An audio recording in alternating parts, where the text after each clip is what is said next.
Oke.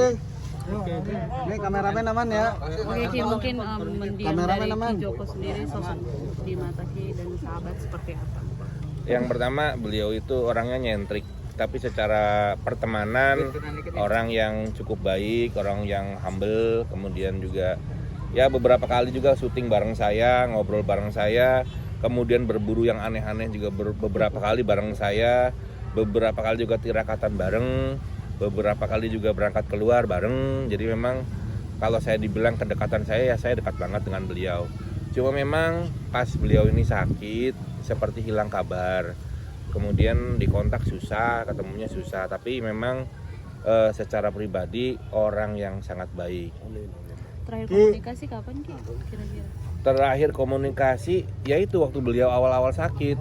Waktu awal-awal sakit itu komunikasinya doainnya lagi sakit, udah itu aja. Jadi saya nggak ada banyak ngobrol. Nah kemudian hilang kabar sampai sekarang saya kaget luar biasa. Ternyata informasi yang saya dapatkan mengagetkan sekali, beliau meninggal. Gitu. Ini kan juga sempat hijrah juga sih dari paranormal sampai sekarang perjalanannya hijrah sampai tutup usia, mungkin seperti apa sih? Bagaimana? Dari Hijrah.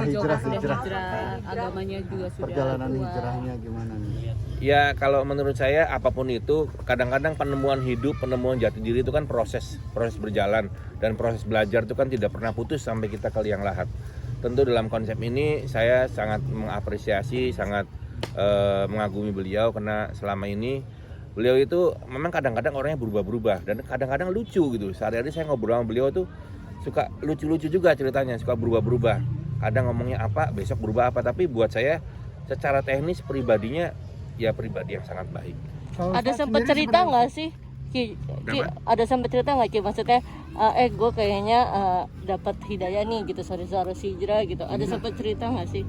Nggak cerita apa-apa, dia itu masih bilang berubah-berubah, tiba-tiba ada ini nih kerjaan ini naik gunung begini, tiba-tiba besoknya nggak jadi naik gunung deh, kayaknya gue dapat kerjaan yang lain begini, gitu, mesti berubah-ubah. Tapi dalam hal ini secara teknis perkawanan dia tidak pernah merugikan kawannya.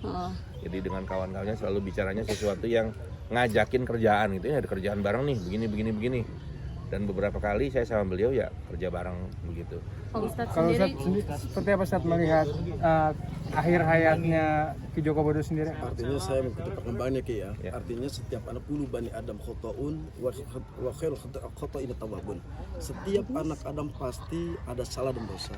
Sebaik-baik salah dan dosa yang kita lakukan, maka minta ampun dan bertobat kepada Allah Subhanahu wa taala. Dan di penghujung akhir almarhum Ki Joko Bodo ini subhanallah. Artinya kita sudah lihat dengan kesaksian kita min akhil khair beliau. Dan perjalanan beliau adalah tobat kepada Allah, berubah, introspeksi, muhasabah diri, dan ini sesuatu yang harus kita doakan. Mudah-mudahan almarhum diampuni dosanya, dimaaf kesalahannya, terima baiknya, dan ruhnya menjadi ya ayatuhan nafsul mutmainnah irji'i ila rabbiki radiyatan mardiyatan fadkhuli fi ibadi wa khuli jannati. Pak Ustadz, almarhum juga memiliki sebuah majelis taklim nih, gimana? Dan ini majlis taklim ini subhanallah ya Ki ya. Artinya yang beliau tinggalkan adalah amal jariyah. Artinya setiap anak Adam itu setelah meninggal inqata amalu kecuali ila salasa. Dan almarhum ini meninggalkan amal jariyah itu majlis taklim. Mudah-mudahan amal jariyah ini membawa dia menambah pahala sehingga bisa menghangatkan, menyelamatkan, dan bisa menjaganya di alam barzah. Terlebih lagi nanti sampai yang namanya akhirat.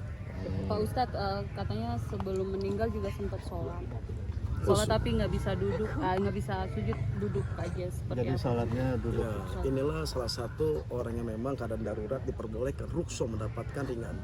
Artinya almarhum di akhir hayatnya ini subhanallah kesaksian yang kita lihat ya Ki ya.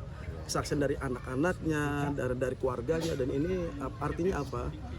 Di akhir ending hayatnya yaitu beliau sebelum dipanggil oleh Allah Subhanahu wa taala yaitu dalam keadaan sholat. Berarti terjaga dalam keadaan wudu, dan ini artinya beliau ikhtiarkan ini untuk menambah kualitas iman dan takwanya dan diperlihatkan oleh keluarganya. Amin.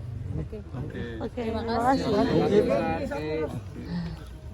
Tapi